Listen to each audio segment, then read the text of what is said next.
Oh.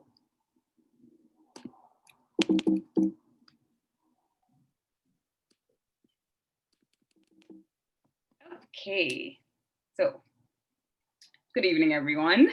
Thank you for taking time off your busy schedules to be a part of this webinar, The Beginner's Guide to Blockchain, a KrypC initiative. My name is Akshaya Ravi, and I work with KrypC Technologies as their Vice President of North America Markets. A little bit about the company. KrypC was founded in 2016. Our team is constantly trying to find the next tipping point for blockchain technology. In the last 4 years, we've had the privilege of working with many Fortune 500 companies, and we essentially help build their blockchain network.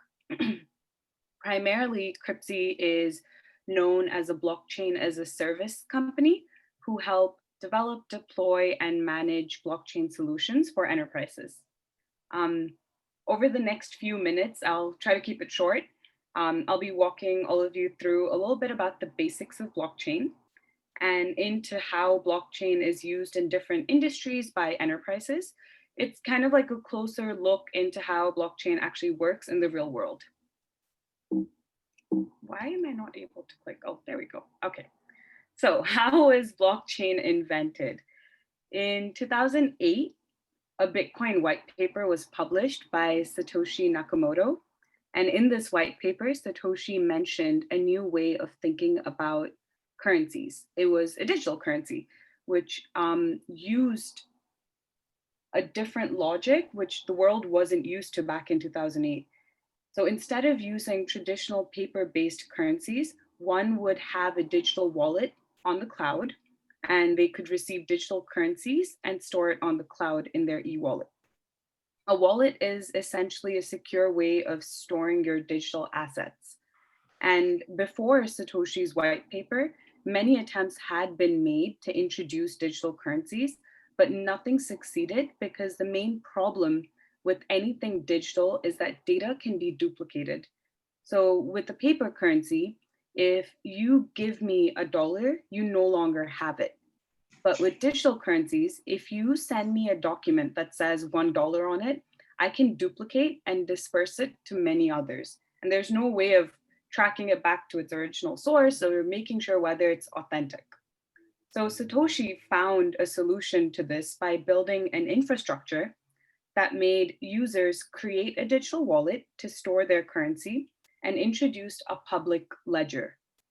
A ledger is, in simplified terms, a book where a log of all transactions are kept. In a traditional sense, banks own these ledgers, and the only people who can view them are the banks themselves and the bank account owners. So essentially, it would be your online bank statements that we can view on Chase or Wells Fargo. And what Satoshi did was he, she, they, them, we don't know who Satoshi is. We just know that it was a white paper released by this person called Satoshi. They removed the middleman, which is the bank, and introduced public ledgers where everyone can view the movement of these digital assets. And in this case, the digital asset was the Bitcoin from wallet to wallet. In 2009, Satoshi started the network. So in 2008, this person released the white paper. And in 2009, the same person started the network, which was the Bitcoin blockchain network, by sending 10 Bitcoins to their friend, Hal Finney. And in simple terms, what this person did was they created a file with some cryptographic material and added the 10 Bitcoins and sent it to this person, Finney. And when Finney opened the file using decryption keys, he then gained 10 Bitcoins into his wallet. In 2010, Bitcoin was listed in the stock exchange. It was the first time any cryptocurrency was ever listed in the stock exchange. And I think it's really important to note that a Bitcoin is not a stable coin, a USD or a euro. It's more similar to gold or diamonds where the price of a Bitcoin fluctuates with the supply and demand of the number of Bitcoins in circulation. When Satoshi published this paper and introduced this new legacy system, it was mentioned that there would be 21 million Bitcoins that can be found through a mathematical equation. 19 million have already been mined and are in circulation to this date. As more and more start mining Bitcoins and introducing these Bitcoins into the Bitcoin world, into our world, the price of Bitcoin starts to increase. So you might be thinking to yourself, what is mining? Mining is essentially the process of adding transaction records to the Bitcoin public ledger. I'm sorry, just 1 second.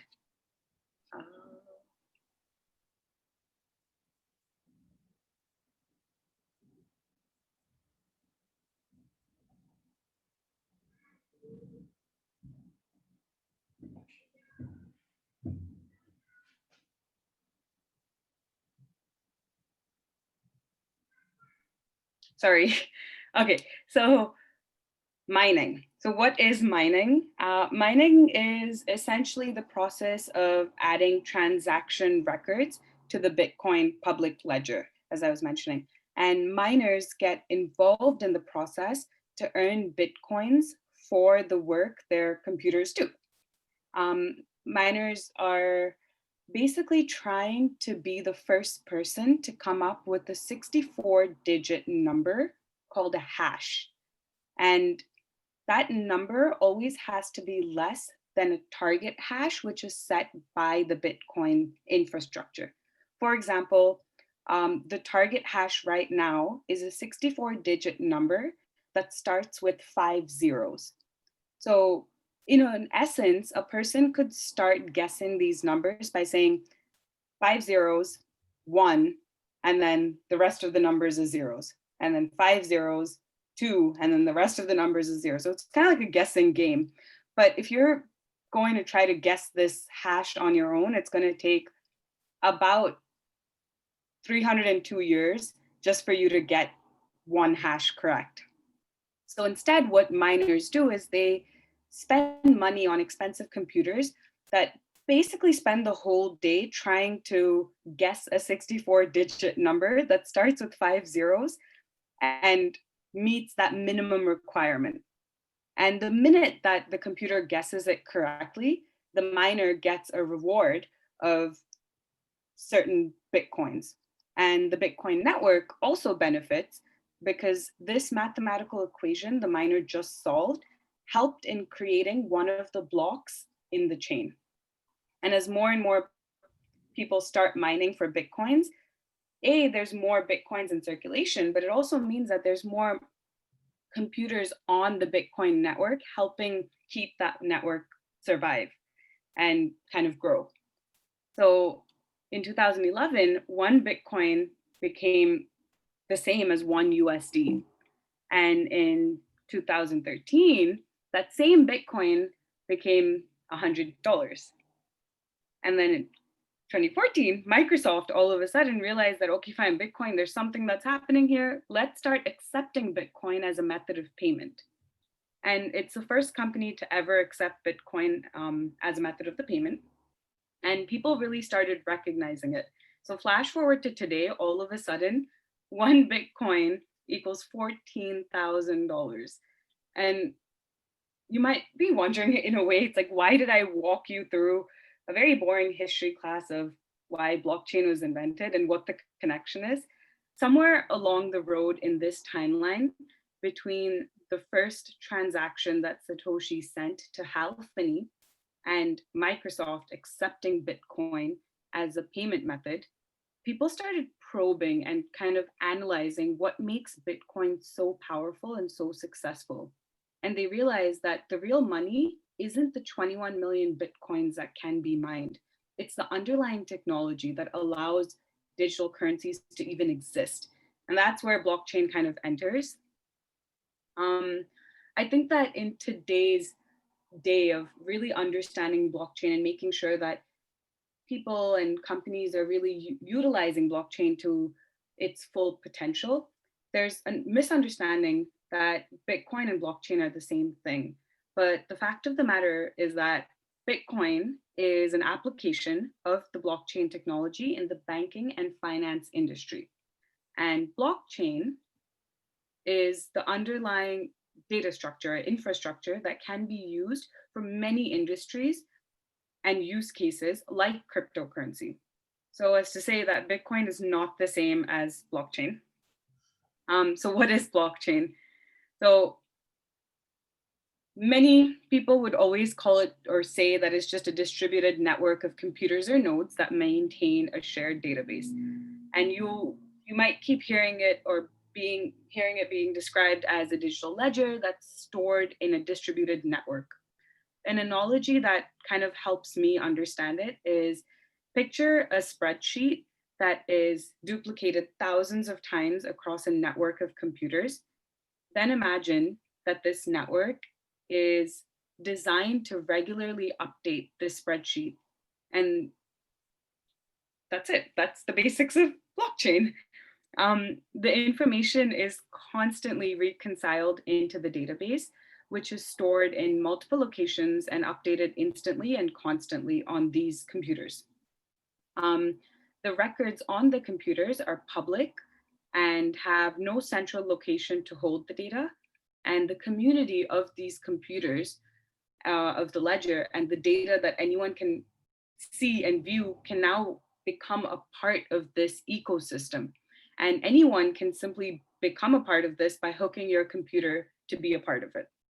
And because there's millions of computers and nodes that have the same data, it's almost impossible to hack the system, making it super secure. And I say almost impossible because there might be that 0.0001% chance where a person hacks the other million computers, but I think it's safe to say that it's not happening anytime soon.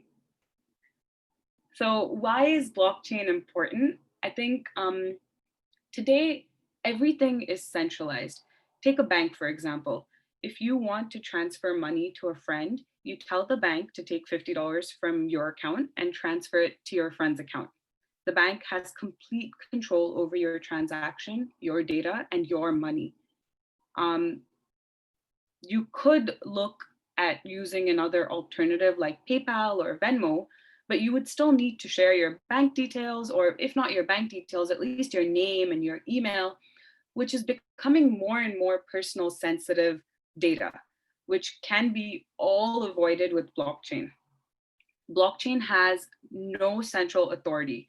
There's no one place that the data is stored, and there's no one company, organization, or government that holds all of this data.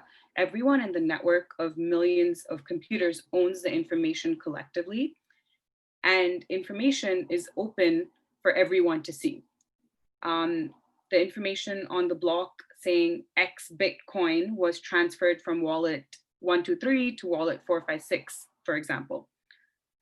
It's also important to note that the actual data that's stored in the block itself is not personal information.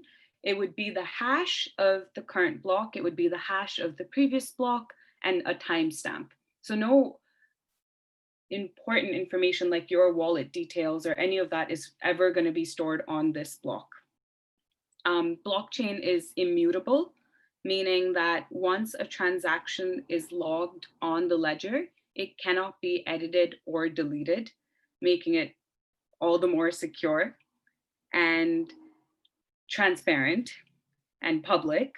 And finally, the blockchain is basically a series of timestamp data, which means that each piece of data has a timestamp on it and is stored in a chronological order. So if I have 1 Bitcoin in my wallet and at 9 a.m. I transfer 1 Bitcoin to my husband, and let's say at 9:01 I need to transfer another 1 Bitcoin to my dad, I would not be able to logically send another Bitcoin because the system knows that at 9 I had 1 Bitcoin, at 9:01 I sent that one Bitcoin to my husband. And at 9:02, when I want to send another Bitcoin, my wallet is empty. And all of these transactions and these um, logs is what is stored on the open ledger, making it so that everyone can see how much Bitcoin any said wallet has. So thinking of this, let's try to use some of these concepts kind of in the real world scenario. I'm going to walk you all through two scenarios that I thought of. The first is a supply chain scenario, which I find very intriguing. I think supply chain and blockchain just go hand in hand, even more so than supply chain and finance. The reason being that when the internet was coming up and everyone was being introduced in the internet, all of a sudden there was this big opportunity for everyone to have access to data.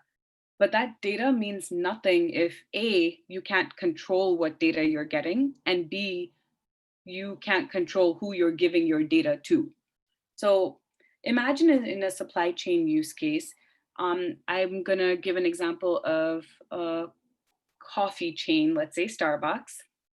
Um, what we see is we go into a Starbucks chain and we order and we get a latte and we pay for it and that's it.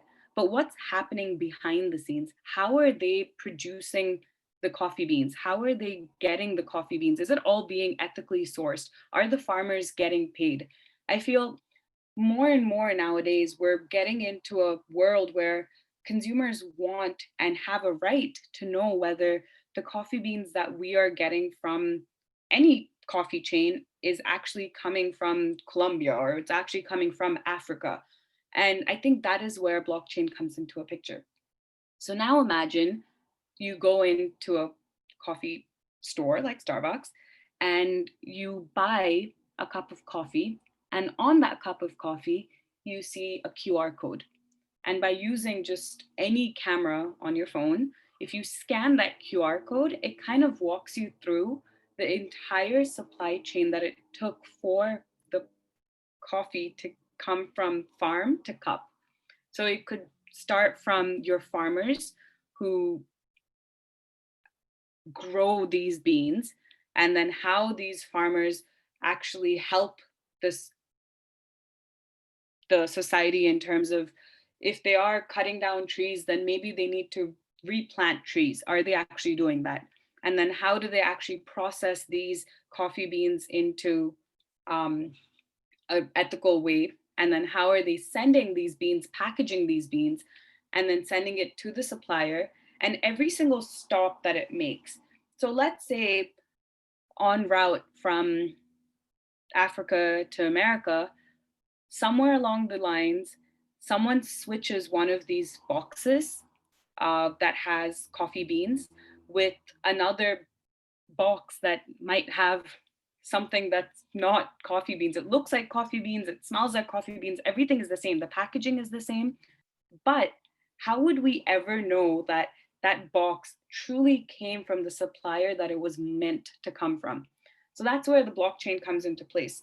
At every point, if we have an ecosystem, so for example, for this coffee supply chain, if we had an ecosystem where you onboard farmers, retailers, logistics parties, and then they're able to then at every point, touch point in the system.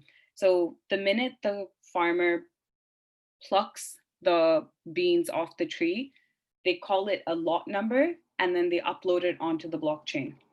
The minute that that lot number goes from the farmer to a factory where they actually clean it, they're able to say lot number was received in this factory. And then at this time it was received, and at this time it was then packaged and sent to the distributors and the retailers. The retailers then put it back on the blockchain saying, yes, I received it. And we have sent it out to inventory at Pike Place. And then at Pike Place, when you go and pick up the coffee, you're able to see every single touch point and make sure that it's authentic and it's actually coming from where they say it's coming from. So that's your first supply chain that you see. But now I think about a world where it's not just enough for me to go and see where my coffee came from. What am I going to do with that data? If I have, if I go to Starbucks and I now have loyalty points, so every time I buy a cup of coffee, I get 4 points.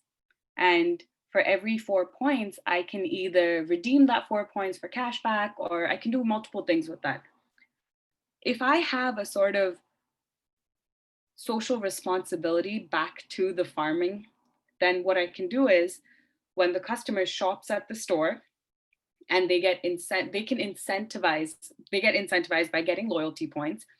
And now these points, what I can do is I can choose to redeem it for cash back, or what I can choose to do is make sure that the farmers can now buy more seeds to plant more coffee trees.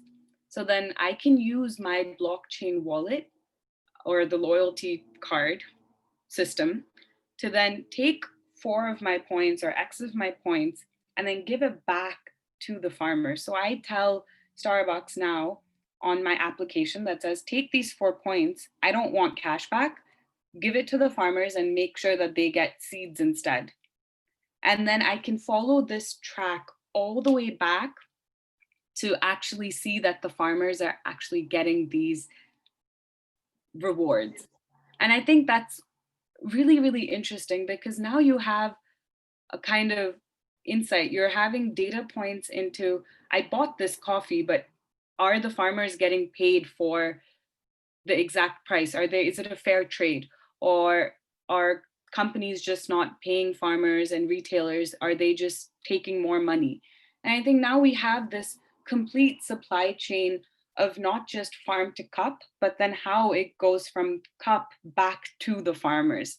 And so these are the sort of supply chain projects that you can think about when it comes to a blockchain enabled supply chain. And I think it's really, really interesting to see that blockchain also helps in reducing human error. It helps in making sure that there's authenticity and tracking social responsibility and just getting better data. And this data is coming without an additional need of entry. At this point, you're just saying that I collected this and it's moving to this source next. And you're reducing counterfeit. And it's just something that helps a customer know the source of a product, but it also helps an enterprise know that these products are something that they can use. These data points are something that they can use to better build their supply chain. In another essence, what we can think about is an academic certificate ledger.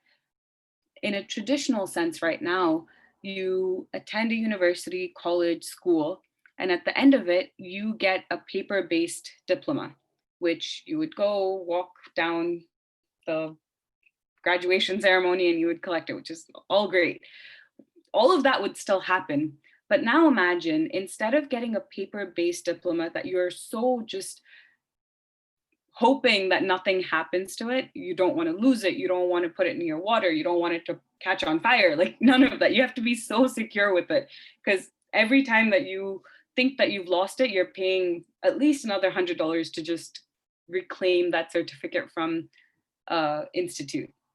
So now imagine if an institute is able to be a part of a blockchain network and they issue all of your diploma certificates on the blockchain network. And what happens is, A, you're reducing paper-based diplomas, but B, you are making it so that it's verifiable at any point. So once you graduate from school and you want to go for an internship or you want to start working for a company, what you do is you upload all of these documents and then you put it on your resume and then you send it to an employer who you want to apply for. These employers have background checks that they always do. When background checks are done, they usually call a third party and they say, okay, hey, I have this candidate. They say that they went to the University of Washington. Can you verify that? And then these third parties, they call schools and they're like, okay, fine, I have this person under the name Mike Ross.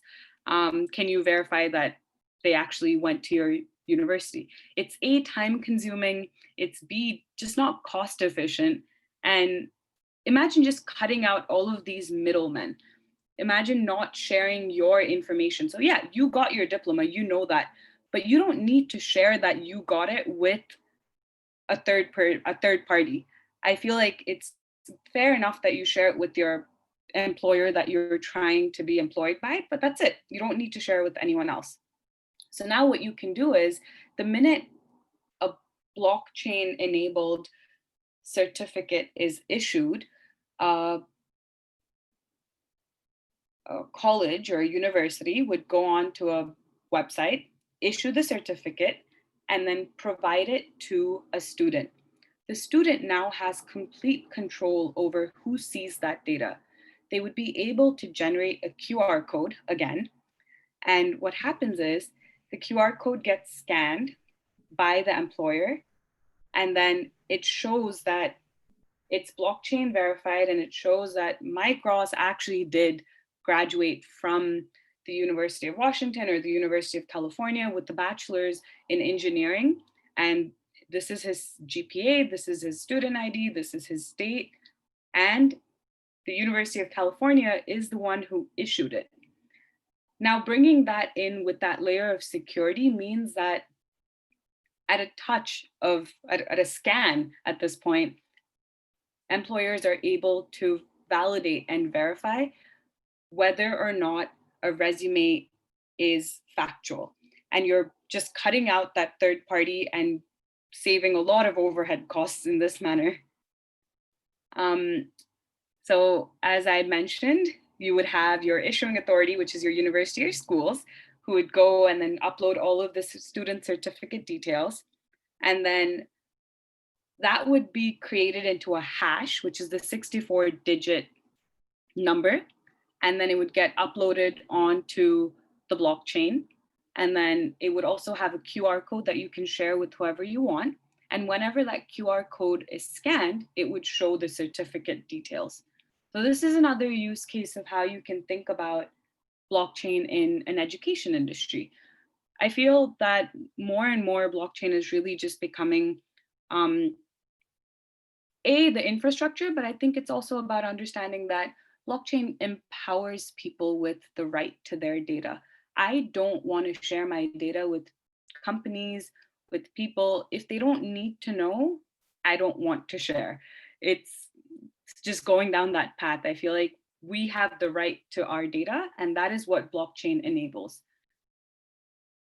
And the different use cases that you can see would be in so many different industries, all the industries, whether it's financial, transport, food and manufacturing, retail. And I think the future of blockchain is really just understanding that pivotal moment when everyone wants to use blockchain and they've kind of unlocked these different enablement strategies of how you can think about it beyond farm to cup, like social responsibility. It's very important. And I think it helps make sure that if I say that I'm going to be providing back to my community, I want proof. In a world where you can't believe everything, I feel like it's very important. So these are the different production cases and use cases, and I would be open for questions if you guys have any. Awesome. Thank you so much, Akshaya. That was really nice. Yeah, I found it super comprehensible and really like easy to digest. The transition from talking about Bitcoin to blockchain was so smooth. And I also really like the spreadsheet example too. Something that I learned was that Bitcoin, like it was made with the 21 million Bitcoin like cap in mind. So you said that we're already at 19 million. Once we reach or like get close to this cap, what do you think is going to happen? Like, are they going to change the protocol to maybe expand the amount of Bitcoin that can be produced, or just like miners, like that just like doesn't exist anymore? So that's a great question. I think that was one of the first questions that I asked at MIT when I was learning about blockchain and Bitcoin. So the minute that the 21 million cap is done, once it's all in circulation, these miners now get a percentage of the fee. So kind of like how if you were to pay using a credit card, there's a 3.5% credit card transaction fee for every time, not to you, you wouldn't, you yourself wouldn't bear these expenses, but then a retailer would bear these expenses. So similar to that, these miners would get a 0.45% transaction fee, which is still a lot lower, but it's still something that the miners are getting. Got you. That makes sense. So they wouldn't have to like sell all their mining equipment. They can still at least get some profits. I wonder if that would Yeah. like increase the price of Bitcoin if all the Bitcoin have been produced already and no more can be put into circulation. That's really interesting.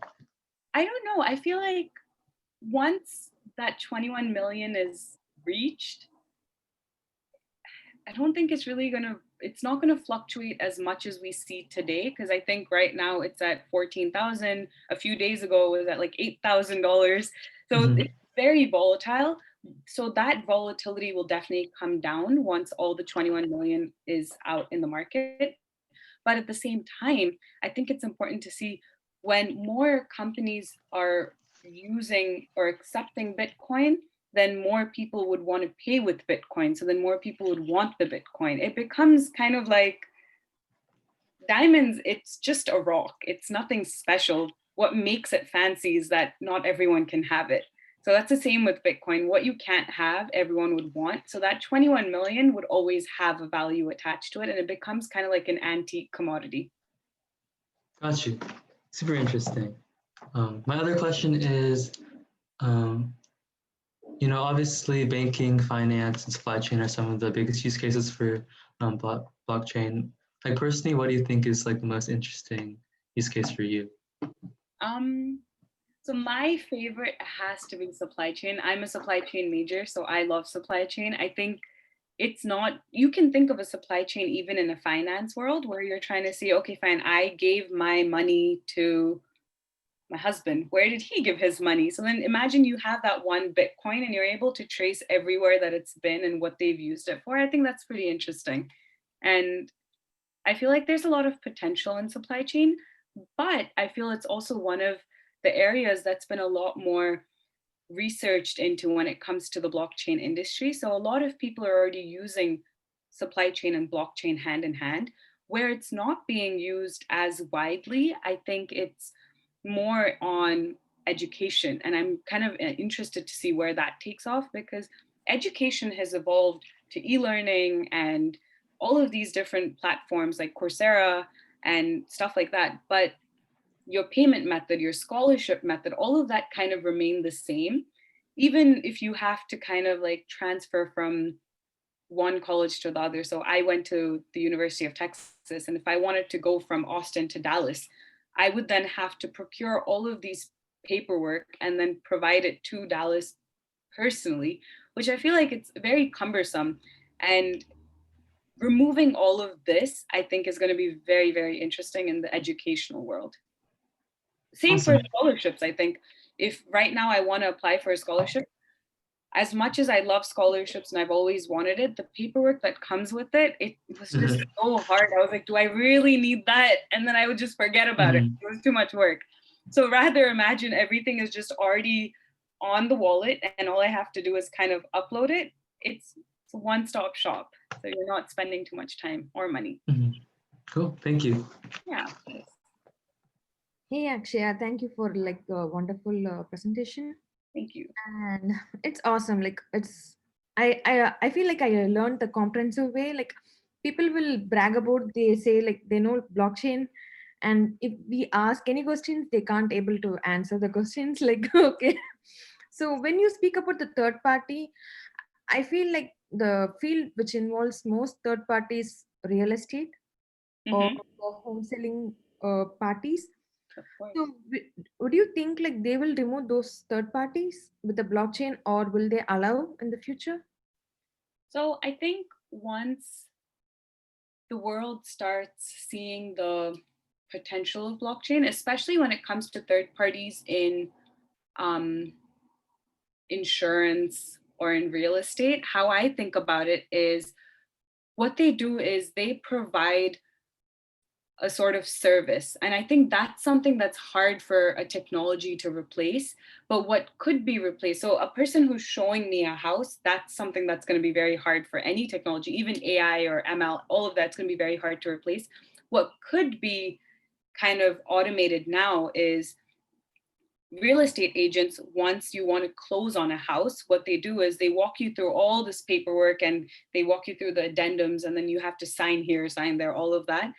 Rather, what could happen is through smart contracts, you have these issued, just, it says, okay, fine, you're going to buy this house if you meet a criteria that the bank says that you can have an interest and a loan of this percent, and you can actually provide the underlying down, the deposit that you pay down for. So all of that. So instead of a real estate agent taking that work, all of that the blockchain technology can do, where it would essentially say, okay, fine, the contract is given, it's a digital contract, and the minute money goes from your bank to the seller, that means that the account just gets closed, and the smart contracts understands all of this, and it has the different parties involved. So the bank would be a part of the blockchain ecosystem, the buyer would be a part of the ecosystem, the seller would be a part of the ecosystem, and the agent would be as well. And then rather than having the seller or the agent not just show houses, but also complete the legal contracts of it, that would be taken care of in a more automated way, which would actually be a lot more professional, because now what you're doing is you're not sharing what your SSN is or what your credit score is with your agent. All of that, the bank just sends to the smart contract, and the smart contract says, okay, fine, all of that is there, so you're good. And it settles the payments. Wow, that's awesome. Yeah. So what kind of services the currently the KrypC uses in the blockchain, like your organization particularly? So KrypC, we help companies come up with solutions. So we've built a few solutions. So we've done a lot of supply chain solutions for farm to cup. We've done a few for Heineken, where we did the reverse responsibility, where Heineken bottles are obviously they're recyclable, but then how do we know that Heineken is actually recycling these bottles? So we wanted to kind of go behind the scenes and show that to the customer. So every bottle that gets from a customer's house and gets into the recycling trash can, it kind of goes through a PET process where you can now see that, okay, fine, it was picked up by this waste management company, and they were able to crush it and make sure that they reused and recycled these bottles in a very cost-effective and sustainable manner. And then a couple of the other products and projects that we've worked on are mineral supply track and trace.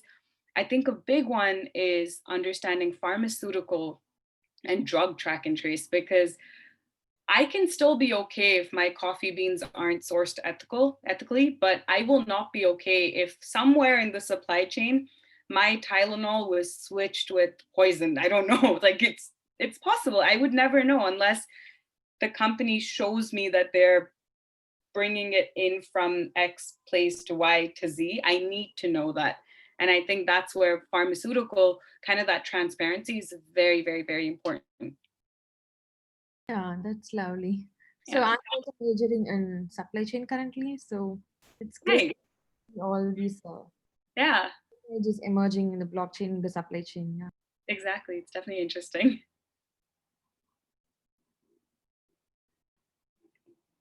So do you have any internship jobs that Of course, yes. Send me an email with your resume and we will get you guys squared out for sure. Yeah. Yeah, if you have some software engineering positions, I'll definitely hit you up with that on. Yes, definitely share your resume and I can have a look at it and we can take it from there for sure. Awesome. Does anyone else have any questions? So I think like why then the companies is still hesitant to use these technologies? Like why is that so? Like people are like not comfortable in transition of the old and to the new ones? That's a great question.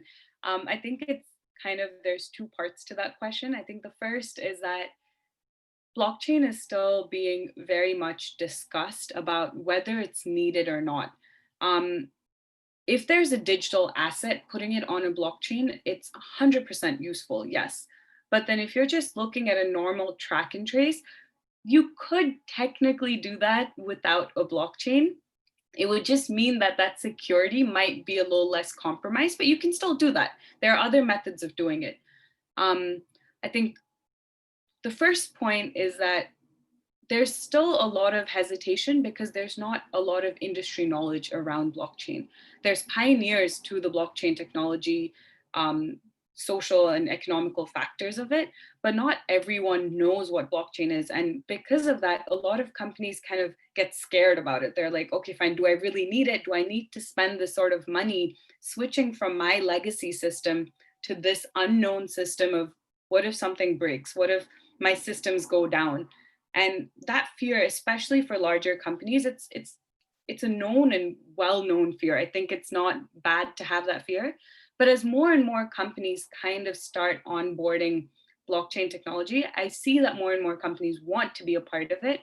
But what they do is they kind of like dip their feet in the water first. So they're like, okay, fine, let me try this small application on blockchain and see how it really works. Let me do a POC. I don't want to do the full deployment of my whole company on blockchain. And I think that's the way to go about it. I think it's about understanding which part of your business needs blockchain, which part of your business can be applicable to it, and then taking it from there. And then if they really see a benefit, be it a cost benefit, a transparency benefit, a consumer benefit, I think that's when it makes 100% use and 100% profit to take a company to a blockchain perspective. That's a great explanation. Thank you. Hi, I have a quick question. I think in one of your slides you mentioned Hyperledger. Could you mind explaining what that is? Of course, yes.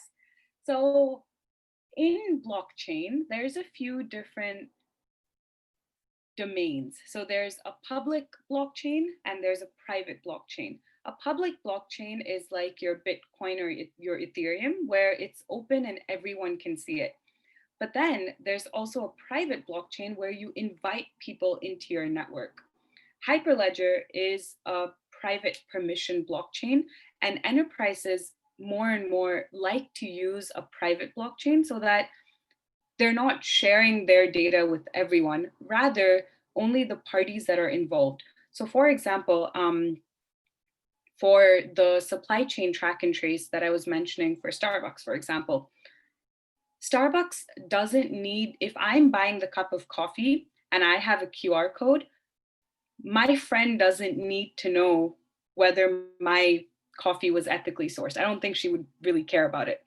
So Hyperledger, what they do is they allow a blockchain network to bring participants and peers and organizations into the network so that it's kind of not open to everyone, but it still has that same decentralized platform where you're bringing participants in and then making sure that everyone is in consensus and making sure that they are still holding all the roles that they need to in the network. Thank you. Thank you.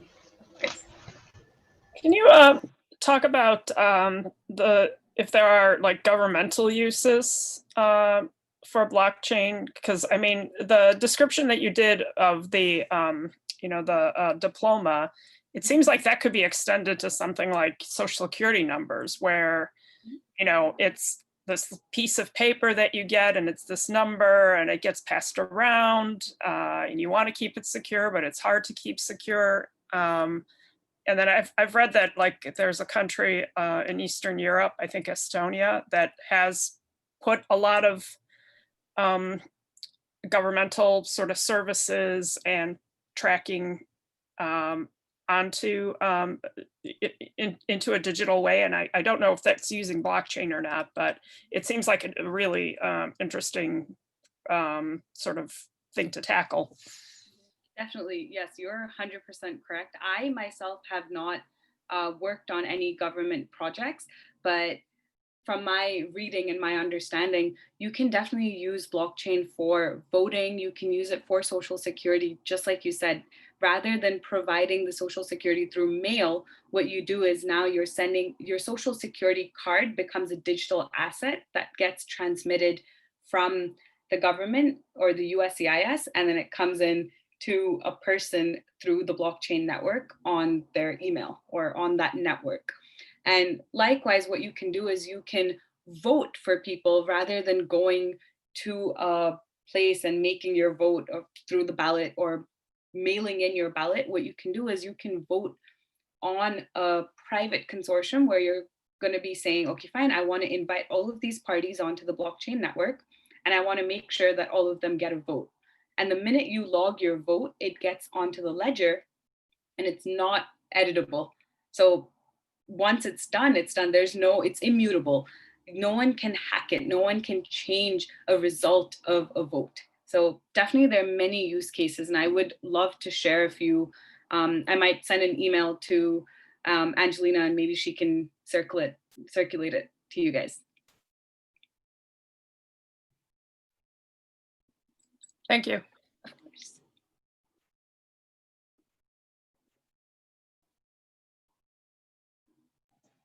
Sweet. Last chance for any questions. Awesome. Well, thank you guys for all coming to this event. And thank you so much, Akshaya, for the presentation. It was so good.